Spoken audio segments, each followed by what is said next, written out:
So for those businesses who are just starting out on using Microsoft Power BI, Google Sheets could be a great way to put all your data and start analyzing it on Microsoft Power BI. Over in this video, I would be able to show you how to connect to Microsoft Power BI very quickly and start analyzing your data.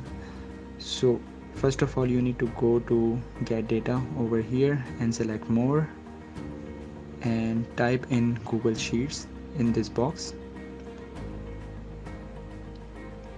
Once that is done, you will need to enter a Google Sheet URL. For that, you need to go into the browser and select the link before the edit.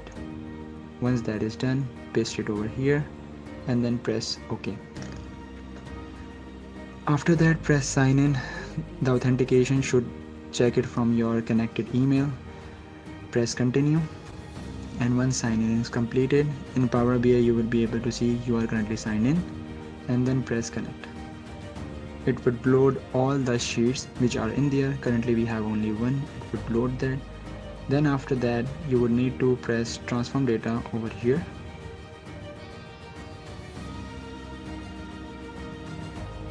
Over in the table you can see that the headers are coming as first row.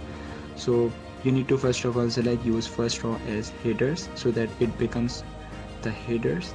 And once that is done, you can see that the data type are automatically selected over here. Since the data quality is good, it is perfectly selected. Now we will press close and apply. Once it will load, you would be able to actually bring in all your data into Power BI desktop and start analyzing it from here. So to quickly see it, you can bring in channels and order quantity, and you can see which channel have how much quantity present or sold in it.